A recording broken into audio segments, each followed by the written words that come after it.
हे हा हा हा हा हो। अरे फ्रेडी साहब आप यहाँ?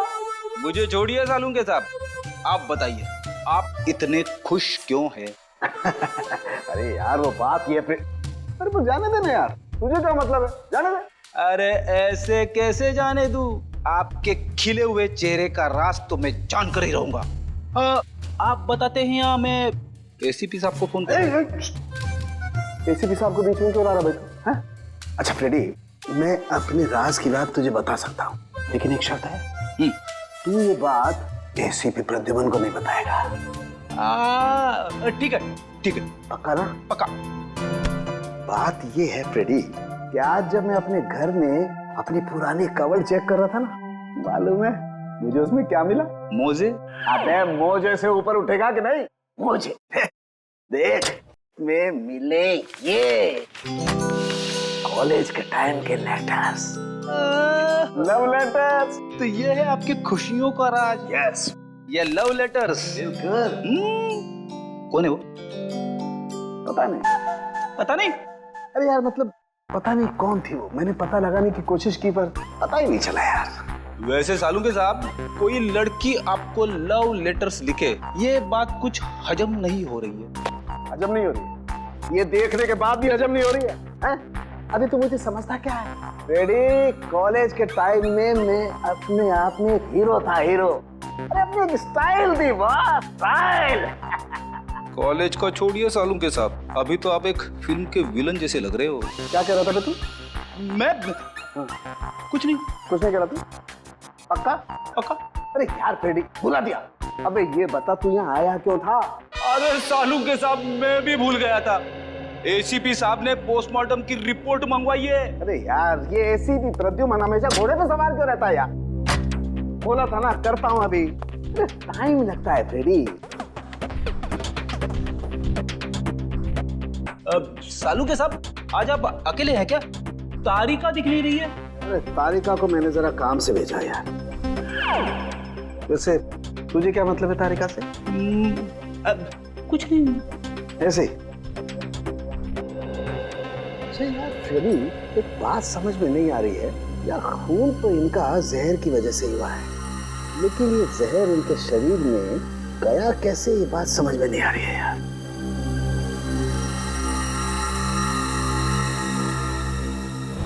माय गॉड, ये क्या है?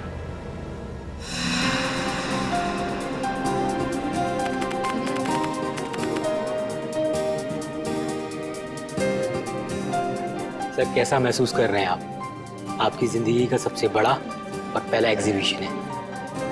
पहली चीज तो हमेशा खासी होती है, फिर वो चाहे पहला प्यार हो, पहली बारिश का एहसास हो, या फिर मेरा एग्जीबिशन। और इस पे 4 चांद तो तब लगेंगे जब पीपलगढ़ की महारानी शांति देवी जी खुद मेरा एग्जीबिशन देखने आएंगी। अरे शांति देवी जी आ गई।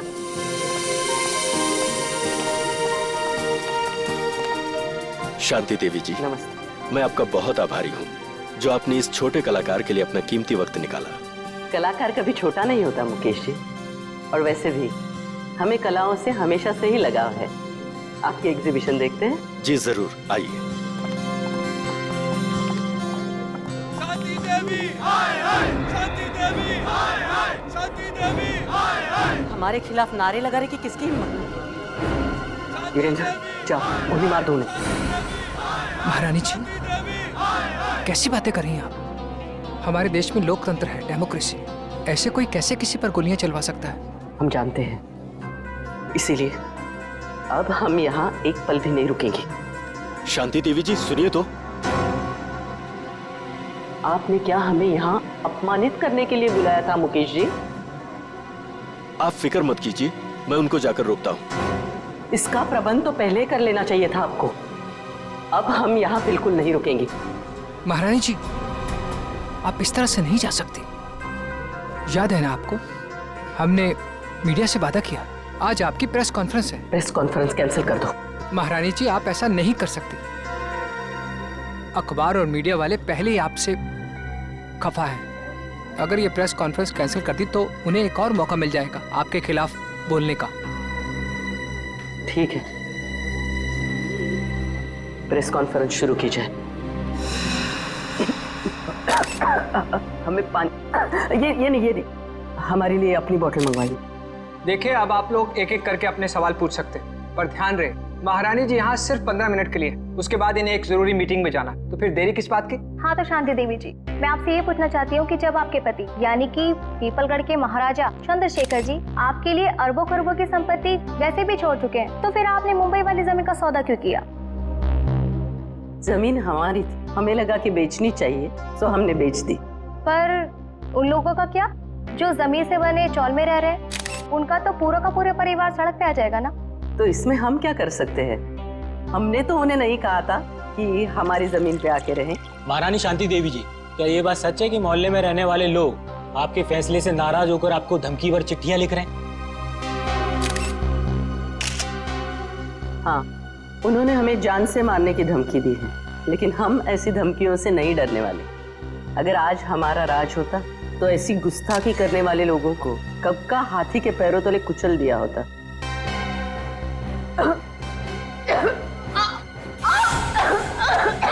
अरे महारानी जी की तबीयत खराब हो रही है, जल्दी हेलो एम्बुलेंस, जल्दी बुलाओ सिटी हॉल, जल्दी।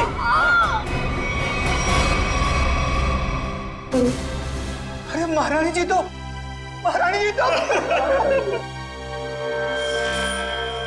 पूरा शरीर नीला पड़ गया है, मौत तो जहर से ही हुई है। मगर सर, इतनी भीड़ भाड़ वाली जगह में कोई जहर दे कैसे सकता है इन्हें?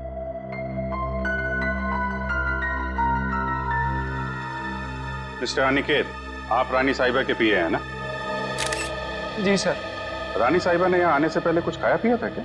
जी सर, महारानी जी ने सुबह हमेशा की तरह बाल्मी होटल में जूस पिया और हल्का सा नाश्ता किया, उसके बाद यहाँ आकर ये पानी पिया जो इन्होंने दिया था। नहीं साहब, मैंने कुछ नहीं किया, इसमें मिनरल वाटर था, मैं भला क्या कर सकता हूँ साहब? क्या वो तो पता चल जाएगा।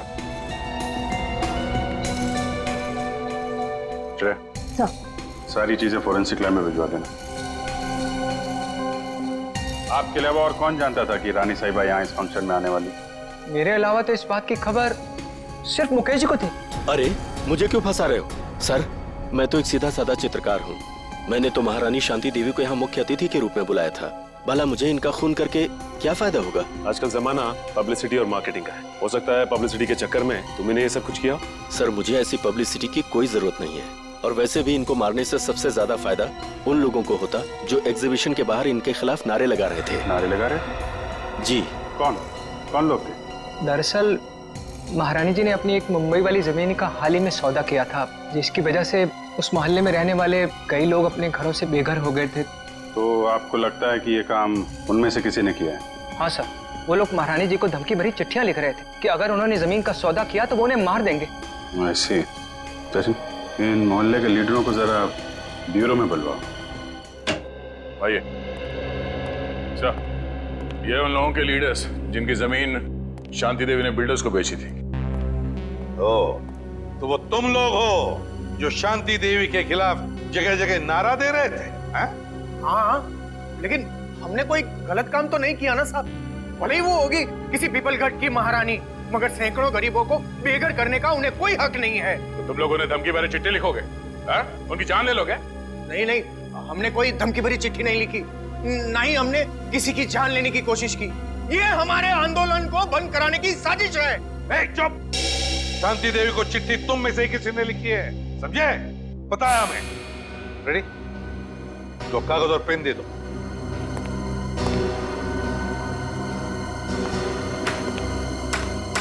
इसका हम क्या करेंगे?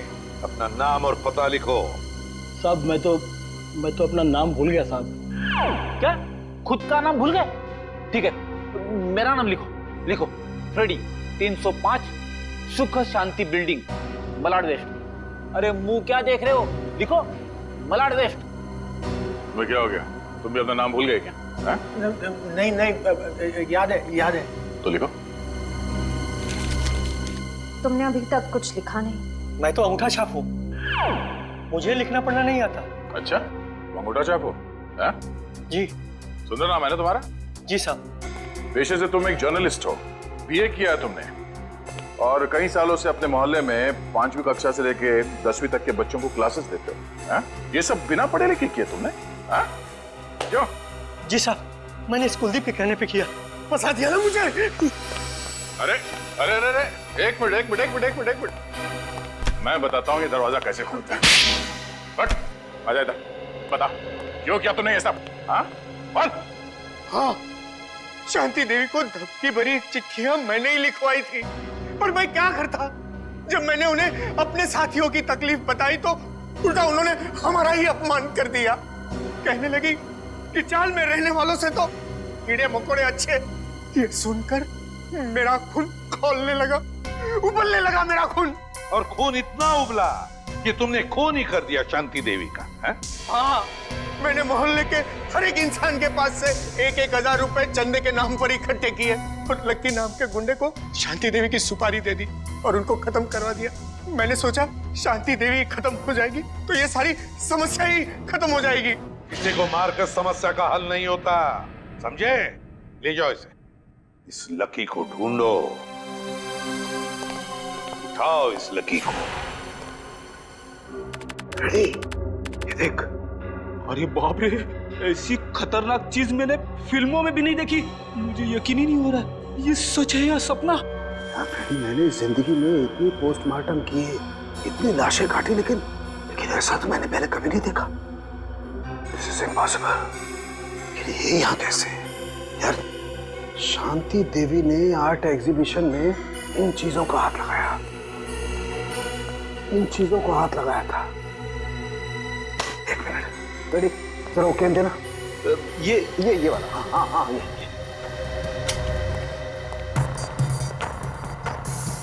मैं एसीपी साहब को फोन करता हूँ। एसीपी साहब, जल्दी से फॉरेंसिक लैब में आइए, बहुत बड़ी गड़बड़ हो गई है। कमाल है, इसमें से तो किसी भी चीज का रंग नीला नहीं पड़ा। तो फिर ये इनके गले में आया कैसे? माय गॉड, इनके गले के अंदर सांप। बॉस, अपने सीआईडी के कैरियर में बहुत कुछ देखा, बहुत कुछ सुना, बस यही बाकी रह गया था। लोग तो सांप के जहर से मरते हैं, लेकिन इनके तो गले में मरा हुआ सांप। वही तो एन गजब की पहली। ना जानकी देवी के खाने में सांप का जहर था, ना इनके शरीर पर कहीं पर भी सांप के डसने के निशान नहीं, और फिर भी एक सांप मिलता है इनके शरीर के अंदर, मरा हुआ सांप। सर, कहीं इन्होंने लंच में सांप तो नहीं खा लिया? नहीं फ्रेडी, नहीं।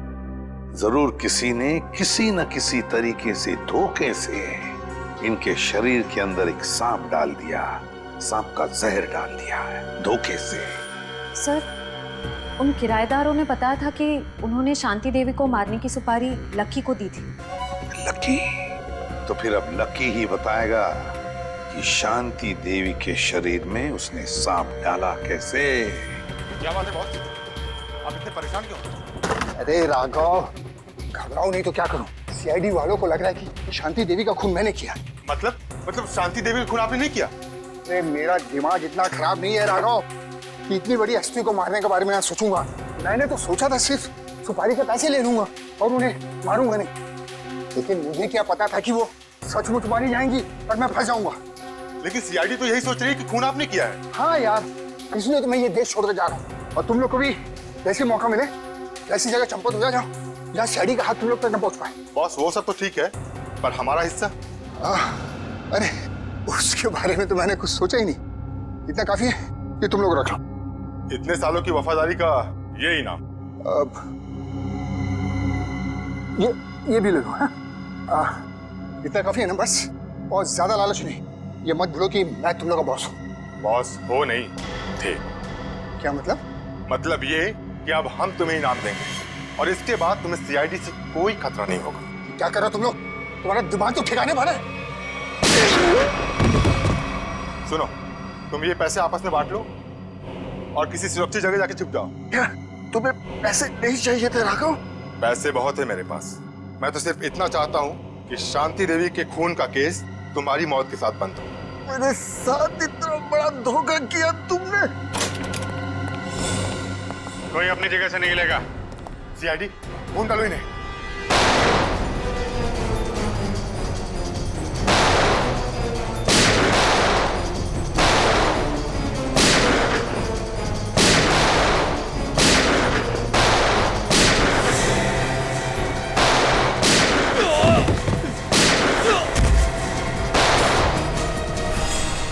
निखिल पकड़ो इसको।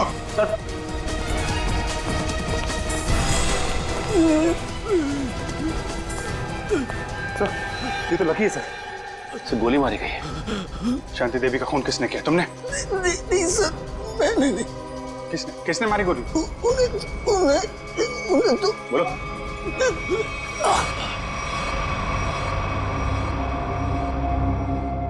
ये तो मर गया। सर लगता है शांति देवी जी के खूनी ने इसका भी खून कर दिया ताकि हमें कुछ बता ना सके। भाग गया वो। सर काफी कोशिश की लेकिन हाथ से निकल गया सर।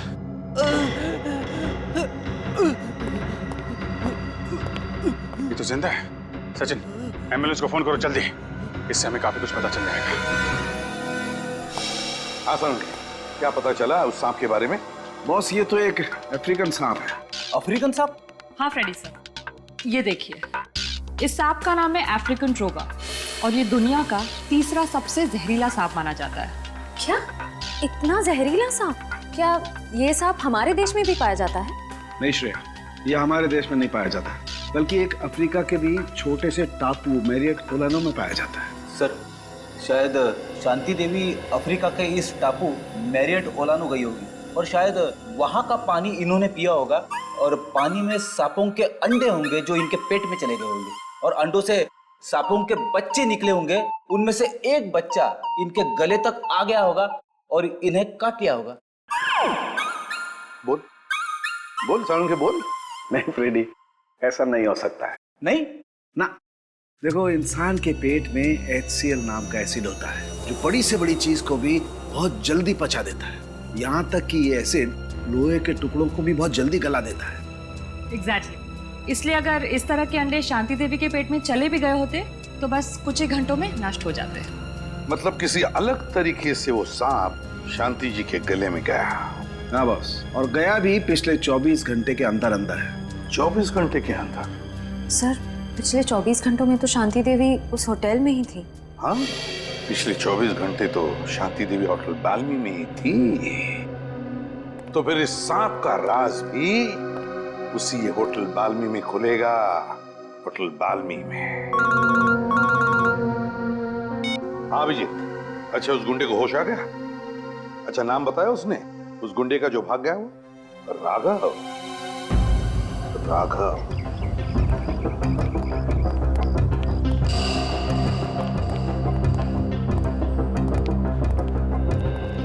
जी कहिए सर।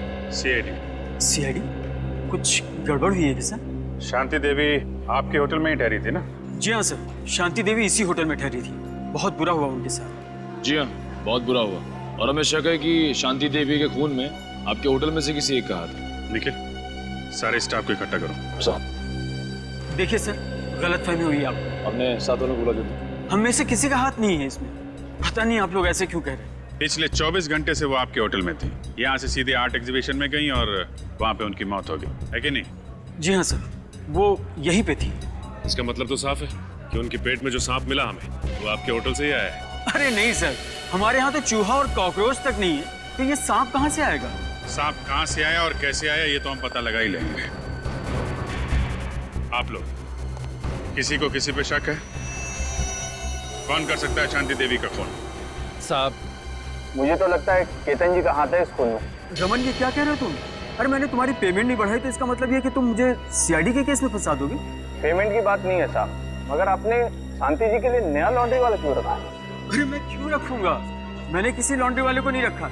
एक मिनट, कोई नया लॉन्ड्री वाला आया था यहाँ पे? हाँ साहब, कल रात 9:30 बजे मैंने उसे शांति जी के कमरे में जाते हुए देखा था।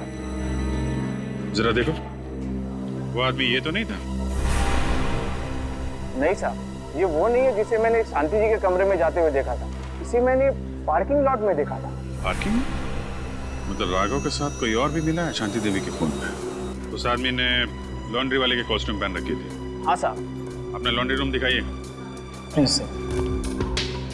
ये रहा हमारा लॉन्ड्री रूम। ये पार्थो है, पिछले 5 सालों से हमारे इस होटल में काम कर रहा है। पार्थो ये सीआईडी वाले। सीआईडी? पार्थो, शांति देवी का खून हो गया मालूम है ना तुम्हें? साहब उस खून में मेरा कोई हाथ नहीं है साहब।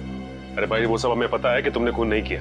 ये बताओ कि किसी नए लॉन्ड्री वाले को देखा क्या होटल में तुमने? हाँ साहब, एक आया था पर आज वो काम पर नहीं आया। शायद आप ही ने तो उसे काम पर रखा था साहब। पार्थो, ये कैसी बात कर रहे हो? इससे पहले मैंने किसी भी नए आदमी को अगर यहाँ पे रखा है तो सबसे पहले तुम लोगों से मिलवाया है।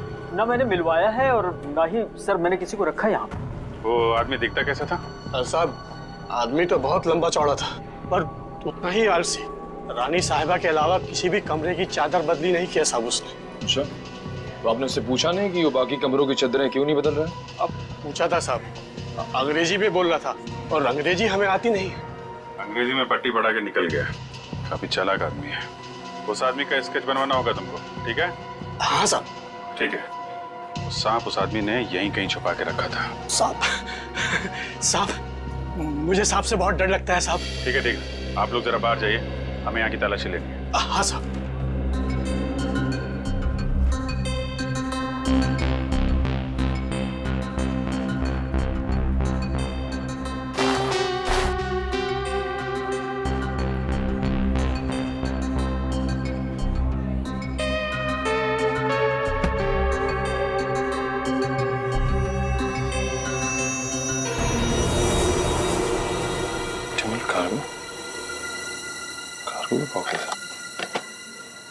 सर, बॉक्स में है सर।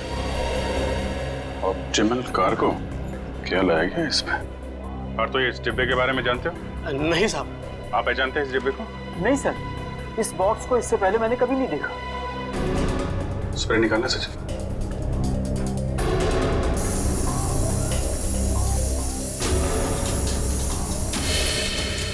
नीला हो गया। मतलब वो सांप इसी डब्बे में लाया गया है। Optimal cargo. कहिए सर, कुरियर करना है आपको? आप सिर्फ इंडिया में कुरियर भेजते हो या बाहर देश भी कुरियर भेजते हो? अरे सर, हर जगह, लंदन, पेरिस, चीन, जापान, यूके, यूएसए, जहाँ भी, दुनिया के हर कोने में आपका पार्सल पहुंच जाएगा। अरे वाह! और क्या क्या भेजती है आप कुरियर में? सब कुछ सर, जैसे किताबें, कपड़े, तस्वीर और ऑफिशियल कागजात वगैरह। और सांप? क्या? हाँ, सांप भेजते हैं आप कुरियर में? ये क्या कह रहे हैं आप? सांप भला कोई कुरियर में भेजता है क्या? अब ये तो आप ही बताओगे। हाँ? आपके कुरियर कंपनी के इस बॉक्स में सांप भेजे गए थे। ये कैसी बात कर रहे हैं आप? अच्छा, इस बॉक्स पे जो ये लेबल लिखा है, उसे पता कर सकते हैं कि ये पार्सल किसने भेजा था? ए मिस्टर, तुम होते कौन हो मुझे ऑर्डर देने वाले? हैं?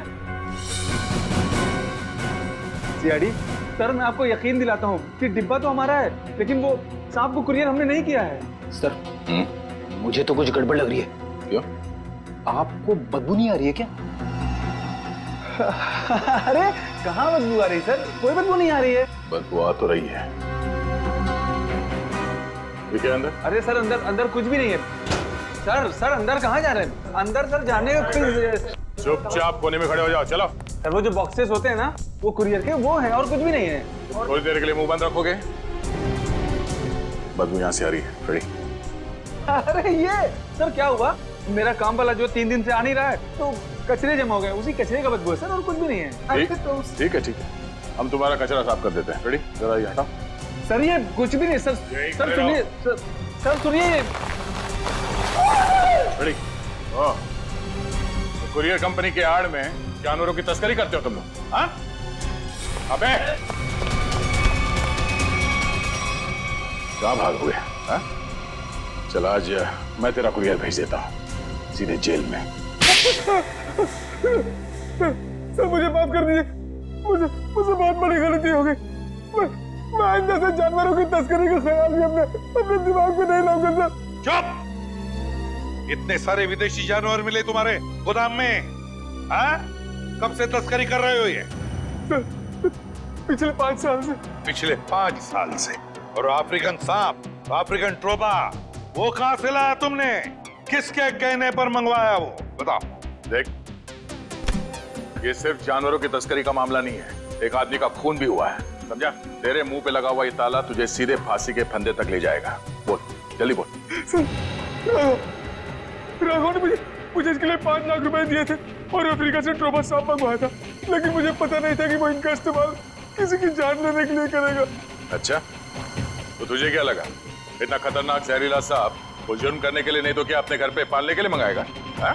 सर मुझे माफ कर दीजिए, मुझे बहुत बड़ी भूल हो गई। कितने सांप मंगवाए थे? सर, दो सांप मंगाए थे। दो? पर सर हमें शांति देवी के गले में से सिर्फ एक ही सांप मिला था। हाँ ये बात तो है, एक ही सांप मिला था, एक ही सांप। और ये कीमती हार, ये कहां से आया तुम्हारे पास है? सर ये हार राघव ने मुझे दिया था मेरे काम से खुश होकर, और कहा था कि ये पीपलगढ़ के राजघराने का हार है सर। पीपलगढ़ के राजघराने का हार? राघव के पास ये हार कहां से आया? वही तो दया, कुछ न कुछ तो गड़बड़ जरूर है, कुछ न कुछ तो गड़बड़ जरूर है। जरूर कोई न कोई तो है उस राजघराने से संबंधित जिसने शांति देवी का खून किया है। हाँ सर, और एक बहुत बड़ी पहेली है जो मेरी समझ में नहीं आ रही सर। इस शांति देवी को मारने के लिए कोई अफ्रीका से सांप क्यों मंगवाएगा? इंडिया से कोई जहरीला सांप उठा लेता या फिर ऐसे ही मार देता। सर उस पहेली का जवाब इस पेपर में। पेपर में? हाँ सर, इस पेपर में लिखा है कि 20 साल पहले पीपलगढ़ के राजा की मौत अफ्रीका में हुई थी, इस ट्रोबा सांप के डसने की वजह से। हाँ सर, अखबार में लिखा है कि सांप राजा के खाने के थाली में छुपा के रखा गया था, और जैसे ही राजा खाना खाने लगे सांप ने उन्हें डस लिया। हाँ सर, पीपलगढ़ के गांव वालों का कहना है कि राजा की मौत में उनकी पत्नी रानी शांति देवी का हाथ था। राजा की मौत में रानी शांति देवी का हाथ था? तो फिर दया, अब 20 साल बाद कोई ना कोई तो है जो राजा की मौत का बदला लेना चाहता है, उसी सांप के डसवाने से जिस तरह से राजा की मौत हुई थी। पीपलगढ़।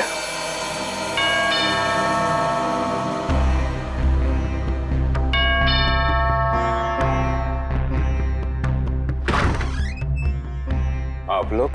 हम लोग सीआईडी से हैं। शांति देवी की मौत के सिलसिले में हम कुछ पूछताछ करने आए। अरे वाह सर, कितनी आलीशान हवेली है। राजे महाराजाओं की ठाट की बात तो कुछ और ही है। क्या नाम क्या है तुम्हारा? जी मुरारी लाल। मुरारी लाल, एक बात बताओ, हमने सुना है कि राजा साहब की मौत में रानी साहिबा का कुछ हाथ था, क्या इस बात में कोई सच्चाई है? क्या लगता है तुम्हें? कुछ पक्का तो नहीं कह सकते साहब, लेकिन कहीं ना कहीं इस बात में कुछ ना कुछ सच्चाई तो जरूर है। बिना आग के धुआं नहीं उठता साहब। तुम्हारे हिसाब से यहाँ की रानी के पास कोई ठोस वजह थी राजा का खून करने की? जी हाँ साहब, राजा साहब की मौत के बाद सारी दौलत, सारी जायदाद रानी साहिबा की हो गई थी। इससे बड़ी और क्या वजह हो सकती है राजा साहब को अपने रास्ते से हटाने की? क्यों, दोनों को कोई औलाद नहीं थी क्या? नहीं साहब, इसी बात का तो दुख है कि राजा साहब के बाद इस वंश को चलाने वाला और कोई नहीं है। क्या हुआ था? सर जरा ये पेंटिंग देखिए, होटल में उस लॉन्ड्री वाले का जो स्केच बनवाया था, वो स्केच इस पेंटिंग से मिलती जुलती है सर। ये देखिए। हाँ, लगता तो वही चेहरा है, सिर्फ इस स्केच में इस दाढ़ी की कमी है। ये तो राजा साहब की तस्वीर है, इन्हें मरे हुए तो बरसों बीत गए। अगर ये राजा साहब की तस्वीर है तो फिर हो सकता है ये स्केच राजा साहब के बेटे का है। नहीं, उनकी कोई संतान नहीं थी। पता नहीं क्यों मुझे लग रहा है कि ये हमसे कुछ छुपा रहा है। अरे नहीं साहब, मैं भला आप लोगों से कुछ क्यों छुपाऊंगा?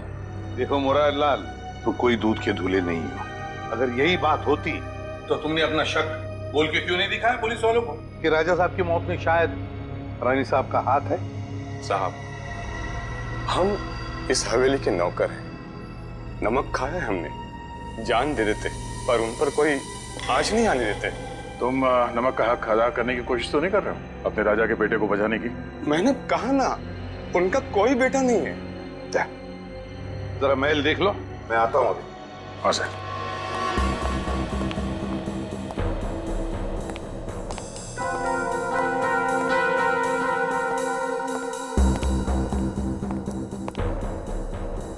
नमस्ते साहब, मेरा नाम शंभू है साहब। आप यहाँ रानी शांति देवी की खूनी की तलाश में आए हैं? हाँ, तुम जानते हो शांति देवी का खून किसने किया है? नहीं साहब, इतना तो मुझे नहीं मालूम, लेकिन इतना जरूर मालूम है साहब कि मुरारी आपसे झूठ बोल रहा है साहब। मुरारी झूठ बोल रहा है? कैसा झूठ? यही कि राजा साहब की कोई संतान नहीं है। उनका एक बेटा है विक्रमजीत, उनकी पहली पत्नी विजया देवी से। विक्रमजीत? पहली पत्नी विजया देवी से? तो राजा साहब ने शांति देवी के साथ कब शादी की? उनकी पहली पत्नी विजया देवी की मौत के बाद विक्रमजीत दूसरी शादी शांति देवी से कर ली साहब। अच्छा शंभू, ये विक्रमजीत है कहाँ पर? हो सकता है विक्रमजीत ने खून किया हो शांति देवी का, है ना? नहीं साहब, विक्रमजीत तो पहले ही मर चुके हैं साहब। हाँ साहब, हम दोनों एक उम्र के थे साहब, बचपन में साथ खेला करते थे साहब।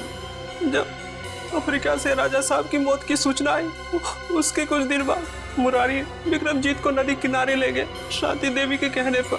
और मुरारी ने विक्रमजीत को मार डाला है? जी साहब, उसने कहानी बना दी कि विक्रमजीत खेलते खेलते नदी में डूब गया। अच्छा, तो विक्रमजीत की लाश नहीं मिली? नहीं साहब, लाश तो नहीं मिली। जरूर मुरारी ने लाश को ठिकाना लगा दिया होगा साहब। मुरारी उनका खास आदमी था साहब, उनकी हर बात मानता था साहब। अच्छा, विक्रमजीत, मुरारी लाल, शांति देवी का खास आदमी मुरारी लाल। सर, हम ऐसे वीरान होटल में क्यों रुके हैं? मैं तो कहता हूँ इस मुरारी के बच्चे को पकड़ते और वापस चलते मुंबई। और शांति देवी के खूनी का क्या? उसकी छानबीन किए बगैर वापस चले जाएंगे? तुम्हें वापस जाना है? अरे नहीं सर।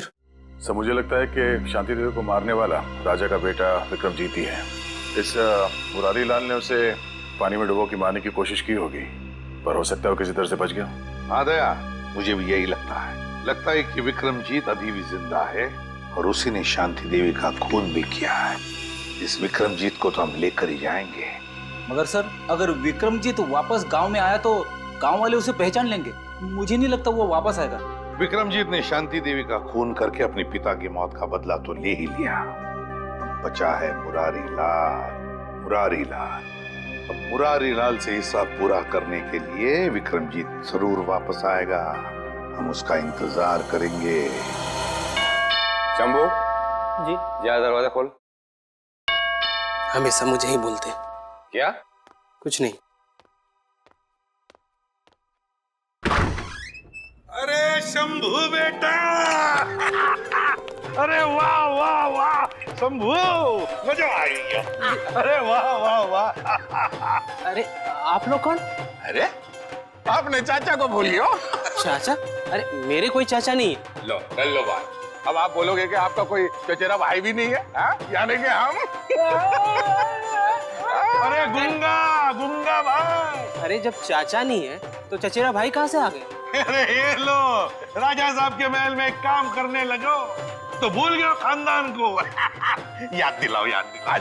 अरे मैं आप लोगों के लिए चाय नाश्ता ले आता हूँ। आजा बेटा आजा। अरे आप लोग मुझे कहाँ ले जा रहे हैं? देख शंभू, घबराओ मत, हम लोग सीआईडी से हैं। तुम्हारा दोस्त विक्रमजीत वो जिंदा है। क्या? विक्रमजीत जिंदा है? धीरे से बोलो। जब तक ये विक्रमजीत मिल नहीं जाता हम लोग इसी हवेली में रहेंगे, समझा? उसने शांति देवी को मारा है और इस मुरारी लाल को मारने वो जरूर आएगा यहाँ। नहीं मानूंगा, चाहे कुछ भी हो जाए मैं हार नहीं मानूंगा। कुछ ना कुछ करके मुझे इस पहेली का हार निकालना ही पड़ेगा। मेरी बरसों की इज्जत दांव पर लगी हुई है। सर प्लीज थोड़ा आराम कर लीजिए। आप पिछले 36 घंटों से सोए नहीं है। कैसे आराम कर लूं तारिका, कैसे सो जाऊं? मैं झपकी भी लगाता हूं तो ये सांप मुझे सपने में दिखाई देता है।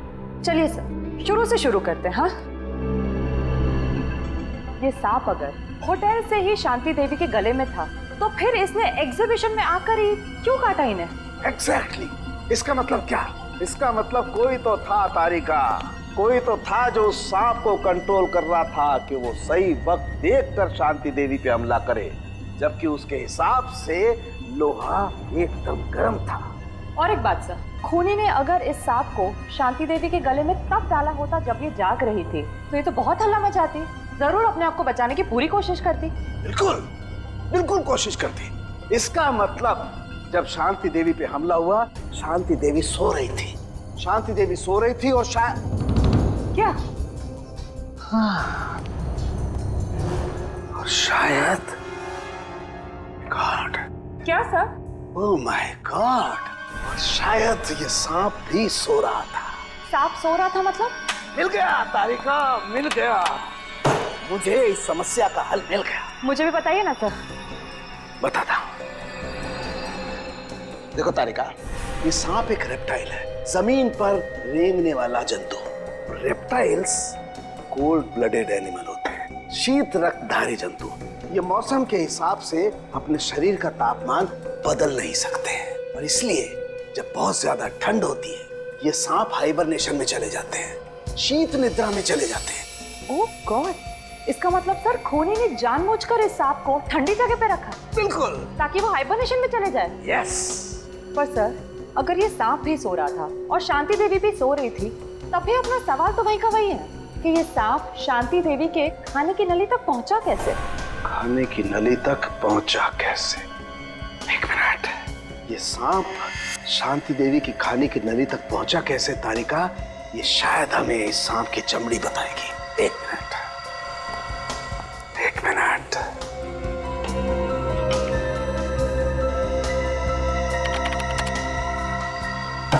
यस, ये देखो तारिका, ये क्या है? Poppy seed oil. और ये पॉपी सीड ऑयल ये सांप की चमड़ी पर लगा हुआ है। लेकिन सर, सांप तो ऐसा कोई तेल अपने शरीर से निकालते नहीं है ना? Exactly right. तो इसका मतलब क्या? इसका मतलब ये कि ये पॉपी सीड ऑयल नेचुरल तरीके से, प्राकृतिक रूप से इस सांप की चमड़ी पर नहीं आया है तारिका। किसी ने जानबूझकर ये पॉपी सीड ऑयल इस सांप की चमड़ी पर लगाया है तारिका, ताकि ये सांप एकदम स्मूथ हो जाए और आराम से शांति देवी के फूड पाइप में जाकर के बस जाए। और जब ये सांप शांति देवी के फूड पाइप में जाके बस गया तो इनके खाने की नली की गर्मी की वजह से सांप जाग गया, और जाग कर इसने शांति देवी के फूड पाइप के अंदरूनी हिस्से में डस लिया, जिसकी वजह से शांति देवी की मौत हो गई। और क्योंकि शरीर के अंदर इस सांप को भी ऑक्सीजन नहीं मिला होगा, ये भी मर गया। एग्जैक्टली। लेकिन सर, वो विक्रमजीत का क्या, जो इस सब के पीछे है? वो तब तक गायब है। मिलेगा तारिका, वो विक्रमजीत भी हमें मिलेगा। कैसे? ये पॉपी सीड ऑयल जो हमें सांप की चमड़ी पर मिला है तारिका, ये पॉपी सीड ऑयल ही हमें उस विक्रमजीत तक लेके जाएगा।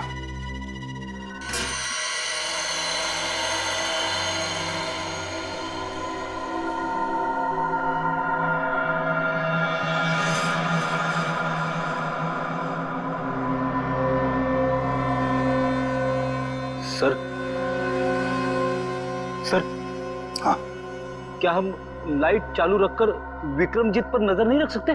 क्यों फ्रेडी, अंधेरे से डर लग रहा है क्या? बिल्कुल नहीं सर, मैं तो विक्रमजीत को पकड़ने के लिए बड़ा बेताब हो रहा हूँ। सर, ये तो बर्तन गिरने की आवाज है। लगता है वो आ गया था। सर, आवाज किचन की तरफ से आ रही है।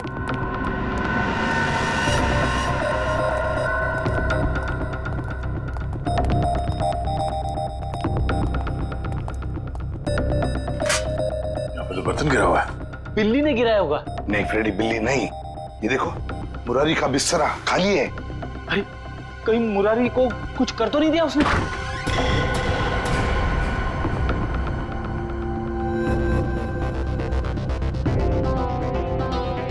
सर, ये तो अकेला है। मुरारी कहाँ है? रुक जाओ, मैं तो गोली चला दूंगा।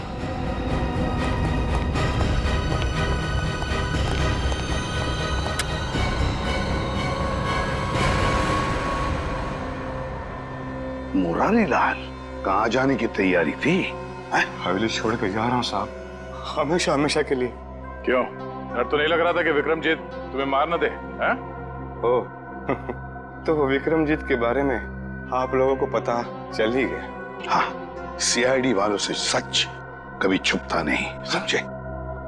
सीआईडी वाले? मतलब आप शंभू के रिश्तेदार वाले नहीं हो, सीआईडी वाले हो? हाँ, सीआईडी वाले। क्यों, कहाँ है विक्रम? विक्रमजीत कहाँ है? आप लोगों को सच तो मालूम पड़ गया, लेकिन आधा अधूरा। मैंने राजकुमार विक्रमजीत को नहीं मारा, बल्कि उसकी जिंदगी बचाई।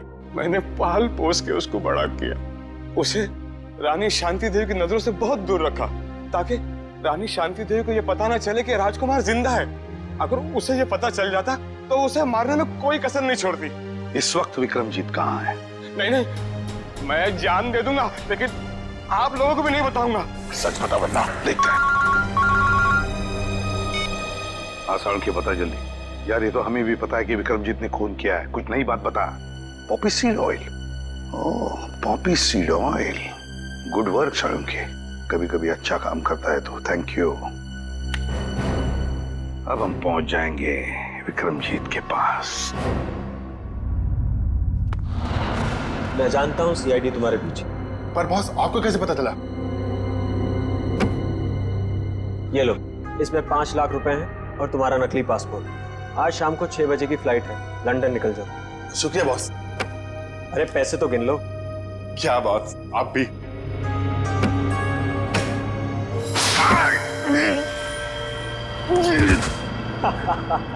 तुम्हें क्या लगा मैं तुम्हें लंदन भिजवाऊंगा? अब तुम सीधा नर्क की फ्लाइट पकड़ोगे। बड़ा धोखा। इसे कहते हैं बुरे काम का बुरा नतीजा। घबराओ मत, सांप के जहर की दवाई हम अपने साथ लेकर आए हैं। श्रेया, मुंह खोलो। सीआईडी? हाँ सीआईडी। क्यों, हमको देख के बहुत धक्का लगा पेंटर बाबू? तुम लोगों को कैसे पता चला कि इस सब के पीछे मेरा हाथ है? क्योंकि सांप के ऊपर तुमने पॉपीसीड ऑयल छोड़ दिया था, और पॉपीसीड ऑयल का इस्तेमाल एक पेंटर के अलावा और कौन कर सकता है? अब जरा अपना असली चेहरा तो दिखाओ मुकेश उर्फ विक्रमजीत। बताओ पीपलगढ़ के राजकुमार विक्रमजीत, अपनी माँ का खून क्यों किया तुमने?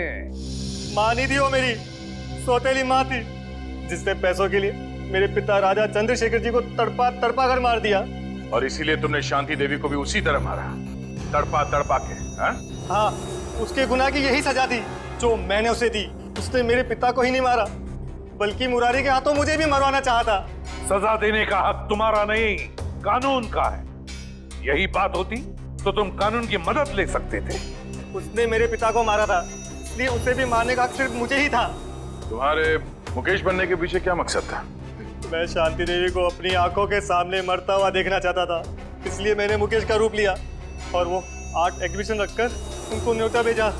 फिर तुमने दीपक को 5 लाख रुपए दिए और अफ्रीका से वो जहरीला सांप मंगवाया, और फिर खुद एक लॉन्ड्री बॉय बनकर शांति देवी के कमरे में गए और पॉपी सीड ऑयल के जरिए वो सांप शांति देवी के गले में उतार दिया।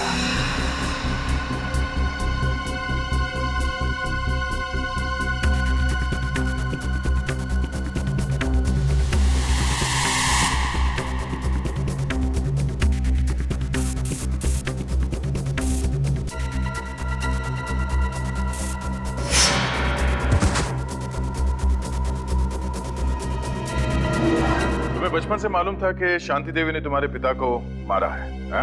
तो फिर तुमने इतने सालों तक इंतजार क्यों किया और यही समय क्यों चुना शांति देवी का खून करने के लिए? क्योंकि मुझे सही समय का इंतजार था। सही समय का इंतजार, और तुम्हारा सही समय आ गया जब शांति देवी ने अपनी मुंबई की प्रॉपर्टी 300 करोड़ में बेच दी। विक्रमजीत, तुम्हें बदला नहीं चाहिए था, तुम्हें चाहिए था 300 करोड़ और वो सारी जायदाद, है ना? 300 करोड़ बहुत बड़ी रकम होती है, पर आपको ये कैसे पता चला? इस फाइल के जरिए। ये फाइल जो हमें तुम्हारे घर से मिली, इसमें है वो डीएनए रिपोर्ट, तुम्हारा डीएनए रिपोर्ट। विक्रमजीत, तुम जानते थे कि अगर इस जायदाद को कोई वारिस नहीं तो सारी जायदाद, सारा पैसा ट्रस्ट में जाएगा, और इसलिए तुमने प्लान बनाया और अपना डीएनए रिपोर्ट तैयार किया, ये साबित करने के लिए कि तुम ही इस जायदाद के असली वारिस हो। पर अफसोस, वो 300 करोड़ की लालच, वो जायदाद की लालच तुम्हें राजगद्दी पर नहीं, फांसी के फंदे पर ले जाएगी। फांसी के फंदे पर।